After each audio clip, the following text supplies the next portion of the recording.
Assalamu alaikum, Sheikh. Wa alaikum salam.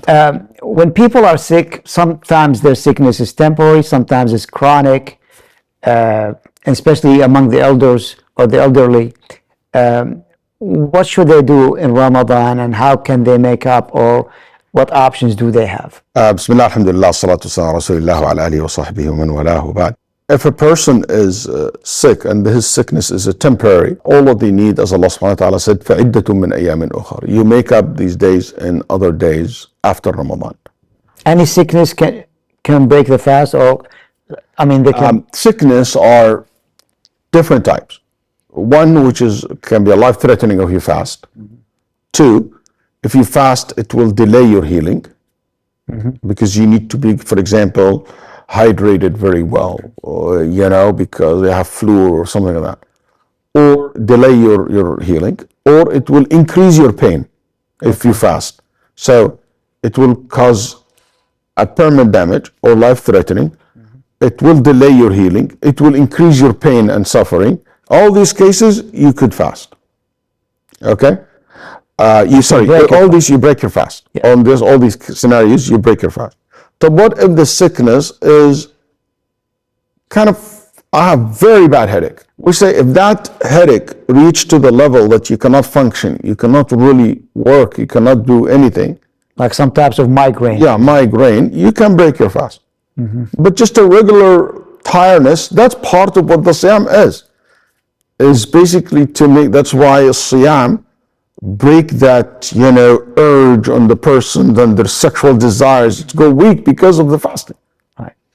So the normal thing, tiredness and stuff like that, that's a normal thing that happened to the companions, and nobody break their fast. You might come across some narrations and some opinions that said any type of sickness, like even if a small cut in your finger, blood comes, you break their fast. I don't agree with that. This is not the majority of the opinion at all. This is very weak. It's a weak opinion, in my opinion, and you will not find any major scholars have taken that position in history of Islam.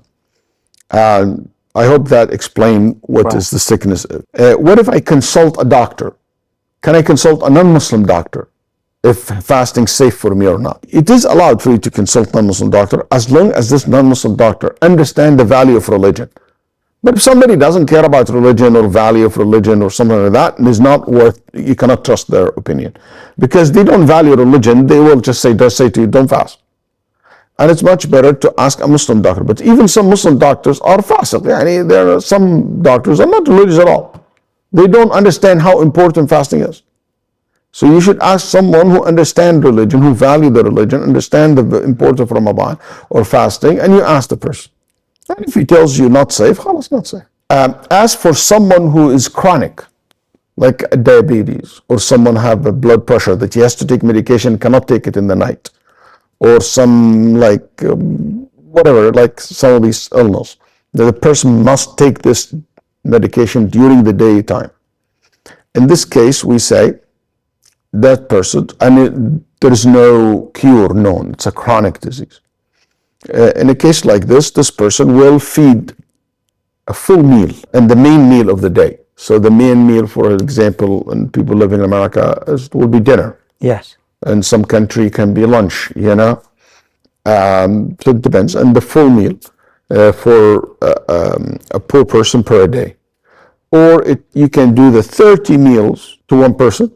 You can make the 30 meals to different people. Can I make this to overseas, to some of these organizations who will, as long as you specify it is kafara, because they will give it as a meal. It's fidya, you mean? Fidya. Yes. Yeah. Right. As long as you specify this to them and they have a program to accommodate such request. For example, here in Lake Islamic Center, when people tell us this is fidya, we treat it this way. We make sure that we treat it in a way that it will be, giving a form of money, but for the person to buy meal for him and his family. You can give it in a form of food, or you can give it in a form of money for that person to go buy the food. Other thing that I would like to say and end my answer with it, for anyone who listening to me who is sick and unable to fast anymore due to being elder in age or sickness or first I ask Allah subhanahu wa ta'ala to heal you and ask Allah subhanahu wa ta'ala to bring recovery for you. But I want you to know that Nabi sallallahu alayhi wasallam said that any Muslim who will miss a good deeds that he or she used to do due to sickness, Allah subhanahu wa ta'ala will give them the full reward for it.